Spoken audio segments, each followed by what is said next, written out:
കണ്ടാൽ കൊതിയാവണ നല്ല ക്രിസ്പി ആയിട്ടുള്ള നാടൻ നെയ്യ് മൈസൂർ പാക്ക് ഉണ്ടാക്കിയാലോ. ഇതുപോലെ വീട്ടിലുണ്ടാക്കാനൊരു എളുപ്പവഴിയുണ്ട്. അതെങ്ങനെയെന്ന് നോക്കാം.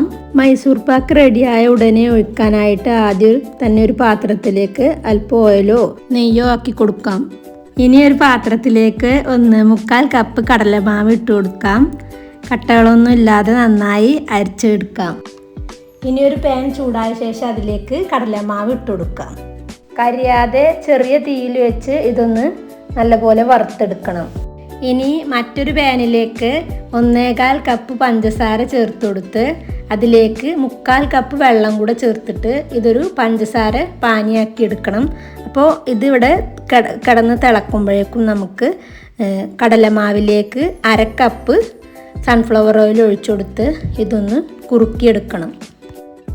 ഇനി ഒരു ചീനച്ചട്ടി ചൂടാക്കി അതിലേക്ക് ബട്ടർ, നെയ്യ്, ഓയിൽ, വനസ്പതി ഇതെല്ലാം കൂടിയും ഒരേ അളവിൽ 1 കപ്പായിട്ട് എടുത്തിട്ട് ഞാനൊന്ന് ചൂടാക്കി എടുക്കുന്നുണ്ട്. നിങ്ങൾക്ക് വേണമെങ്കിൽ വെറും ഓയിൽ എടുക്കാം, അല്ലാന്നുണ്ടെങ്കിൽ വെറും നെയ്യാണെങ്കിലും എടുക്കാം. നെയ്യ് മാത്രമാണെങ്കിൽ മൈസൂർ പാക്കിന് ഒന്നുകൂടെ നല്ല ടേസ്റ്റ് ആയിരിക്കും കേട്ടോ. അപ്പം നമ്മുടെ പഞ്ചസാര പാനി ഇവിടെ തിളച്ചുകൊണ്ട് വരുന്നുണ്ട്. അപ്പോൾ നമ്മൾ കടലമാവ് ഇതുപോലെ വേണം കുറുക്കിയെടുക്കാനായിട്ട്. പഞ്ചസാര പാനി നല്ലപോലെ തിളച്ച് വന്നിട്ടുണ്ട്. അപ്പോൾ ഒരു നൂൽ പരുവാവണ അതുവരെ നമ്മളിത് തിളപ്പിച്ചെടുക്കണം. എന്നിട്ട് വേണം നമ്മളതിലേക്ക് കടലമാവിൻ്റെ മിക്സ് ഒഴിച്ചു കൊടുക്കാനായിട്ട്. ഇനി ഇത് നല്ലപോലെ ഇളക്കിയെടുക്കണം. ഇനി ആ പഞ്ചസാരയും അതുപോലെ കടലമാവും കൂടെ മിക്സായി നല്ലപോലെ മിക്സായതിൽ വെള്ളം ഒന്ന് വറ്റി വരുന്ന ടൈമിൽ നമ്മൾ ചൂടാക്കി വെച്ചിട്ടുള്ള എണ്ണ അതിലേക്ക് ഒരു തവി ഒഴിച്ചു കൊടുക്കാം. അതെപ്പോഴും ചൂട് വേണം കേട്ടോ.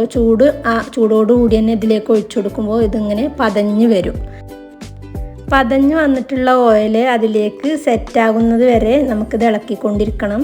ചെറിയ തീയിലിട്ടിട്ട് വേണം ഇത് ഇളക്കിക്കൊണ്ടിരിക്കാനായിട്ട്. ഇത് കരിഞ്ഞു പോകാൻ പാടില്ല. അപ്പോൾ നമുക്കൊരു കരിഞ്ഞ മണം വരും.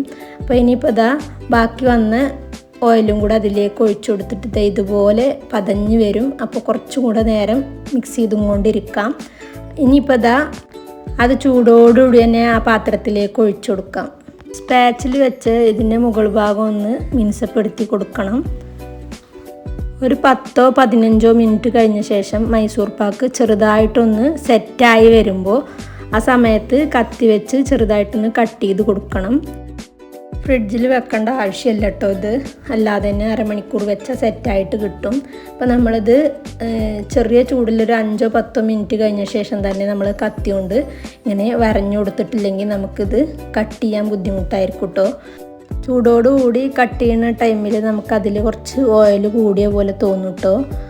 എന്നാൽ അത് നന്നായിട്ട് തണുത്ത ശേഷം നമുക്കത് കട്ട് ചെയ്യുമ്പോൾ കറക്റ്റ് പാകമായിട്ട് കിട്ടും കേട്ടോ. നല്ല മൊരിഞ്ഞ് ക്രിസ്പി ആയിട്ടുള്ള ഹാർഡ് മൈസൂർ പാക്ക് ഇവിടെ റെഡി ആയിട്ടുണ്ട്. അപ്പം നിങ്ങൾക്ക് ഈ റെസിപ്പി ഇഷ്ടപ്പെട്ടിട്ടുണ്ടെങ്കിൽ തീർച്ചയായും ലൈക്ക് ചെയ്യാനും ചാനലൊന്ന് സബ്സ്ക്രൈബ് ചെയ്യാനും മറക്കല്ലേ. നിങ്ങളുടെ അഭിപ്രായങ്ങൾ താഴെ കമൻറ്റ് ചെയ്യാനും മറക്കല്ലേ.